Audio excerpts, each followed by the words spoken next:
Hello, আসসালামু আলাইকুম everyone ভিউয়ার্সরা, আপনারা ভালো আছেন? আমি ভালো আছি।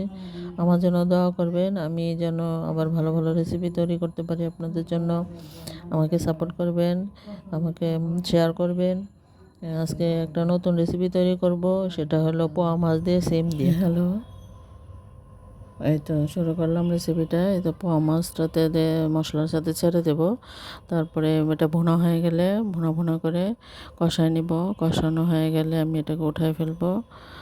উঠানো হয়ে গেলে এটার মধ্যে ছিম দিব, উঠায় রাখবো, কারণ একসাথে দিলে ভেঙে যাবে। এতে সিমটা দিব এখন। এভাবে আপনারা রান্না করবেন, দেখবেন খেতে খুব মজা হয়, টেস্ট হয়। তো এই তো এভাবে সিমটা ভালো মতো কষাবো।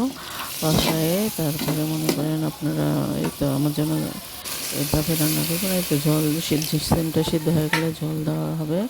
ঝোল দিয়ে তারপরে আমরা এই যে মাছগুলি, সেই কষানো মাছগুলি এটার মধ্যে ছেড়ে দেব।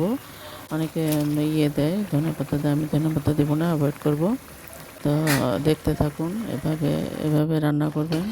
রান্না করে ট্রাই করবেন। ভালো লাগলে আমাকে সাপোর্ট দেবেন, শেয়ার করবেন। আসসালামু আলাইকুম।